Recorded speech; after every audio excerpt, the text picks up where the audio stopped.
up, everybody? It's your girl Janea, and I'm coming to you today with a video.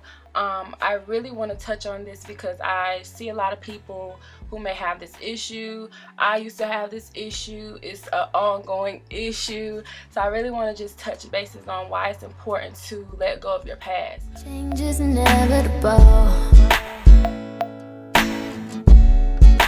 Why hold on to what you have to let go? The advice that I'm going to give is strictly from personal experience.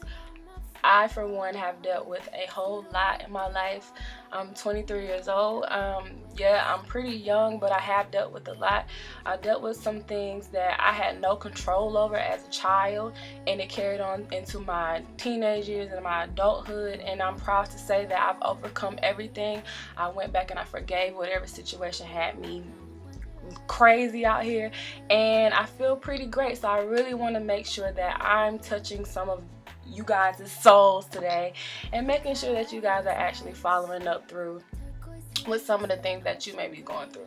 I'm no professional. Like I said, this is all from personal experience. So yeah, so I don't want to cover my story because some of you may know my story, but basically what I'm going to just touch on is the simple fact that I grew up without my mother. Sounds crazy because most people grow up without their father, but I grew up in a home without my mom. My dad was there. I had my grandparents. They were my primary, parents, so to speak, and my dad was there on the side to, do whatever he needed to do, but I didn't have my mom at all. I grew up actually questioning why my mom wasn't around, and it affected me really, really bad as a child. The more I got older, the more I started to analyze certain things, the more I became resentful, the more I became unappreciative of the fact that I did have, great people that were raising me.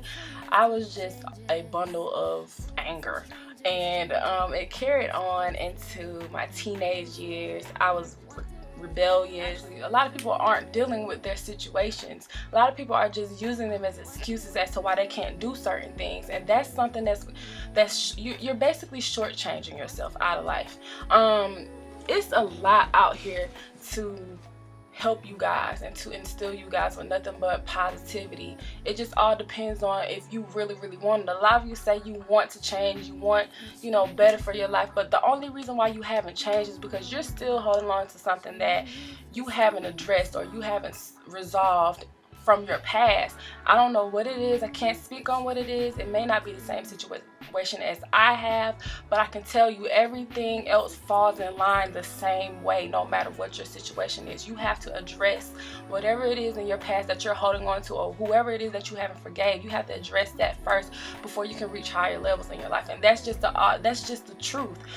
I'm telling you, it really is the truth, because like I said, I grew up my teenage years rebellious, angry, attitude problem, all these things. Like, I grew up with, having all of these issues, and the only reason why I had all those issues is because I was still resentful of the fact that my mom wasn't there to help instill me with anything. Like, everything that I learned about how to be a woman, how to be a good woman, or how to be a great person came from my grandparents and my dad. My mom played no part in that.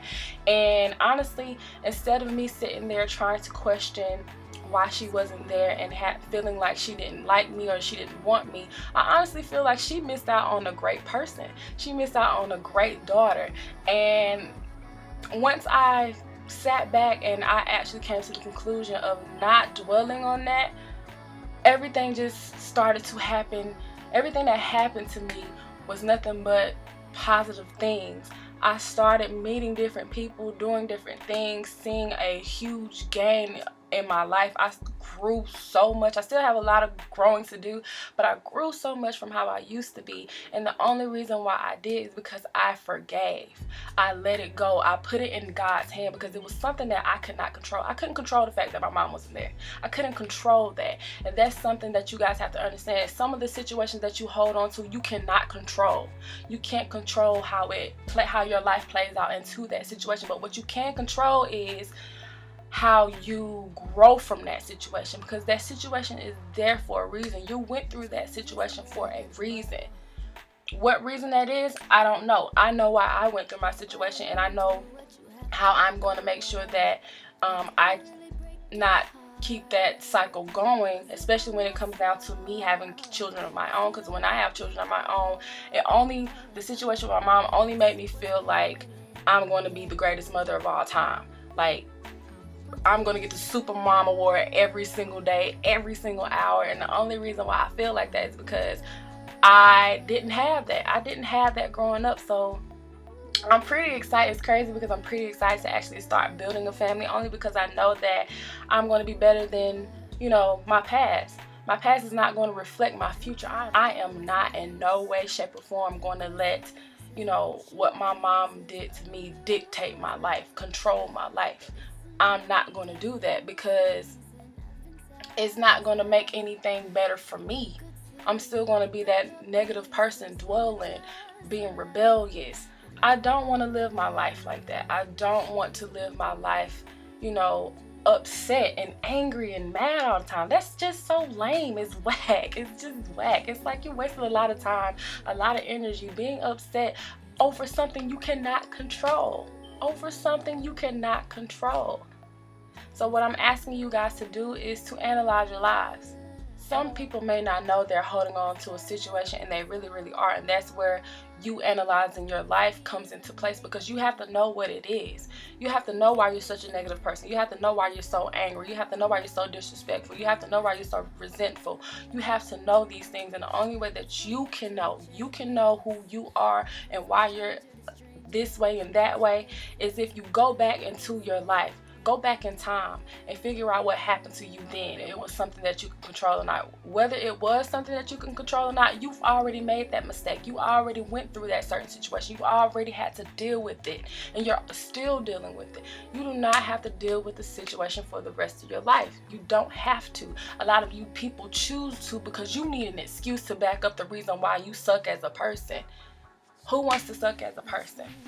When it's a huge world out here, it's so many things you need to see, so many people you can meet, everything like that. But just because you're holding on to something from your past, it can stop you from doing anything you want to do in your life. And I saw that happening to me. Even though fresh out of high school, I went straight to college. I was lost. I was really, really lost, and I didn't know what I was supposed to be doing. I didn't know who I was supposed to be doing it with. I didn't know anything. But I met this guy who's now a really, really great friend of mine. He played a huge part in me identifying a lot of things. He may not notice it, but he played a huge part in me identifying a lot of things, because he would tell me about myself. He would tell me, Janea, you have a bad attitude, or you're always angry, or you're mean, or this and that, and this and that, and this and that. And when he would say that, it hurt, because you want to know something? The reason why it hurt is because the truth hurts, especially when it's about you.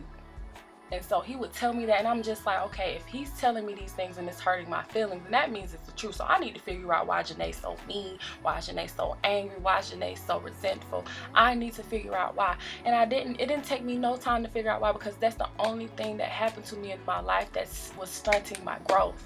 Me not having my mom in my life was that speed bump, was that brick wall I was holding up. I didn't want to meet people. I didn't trust anybody. I didn't like, it was just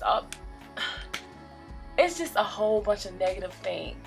And I knew I was this great person. I knew I was a person that was going to be great, but I didn't know how I was going to break those barriers. But I figured out how. I analyzed my life. I went back in time, analyzed my life, analyzed the situation, figured out that it was something that I couldn't control. And now I'm here. Now I'm doing things that I always imagined doing. And I don't know, it's just a great feeling once you get past that speed bump. If you are going through something, don't feel sorry for yourself. Especially if you're going through something you can't control. There's no time to feel sorry for yourself. There's no time for anybody else to feel sorry for you. Wipe your hands clean of it. Wipe your hands clean.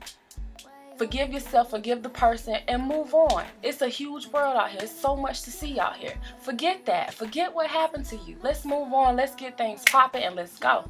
That's all I have to say. Like I know where this was headed.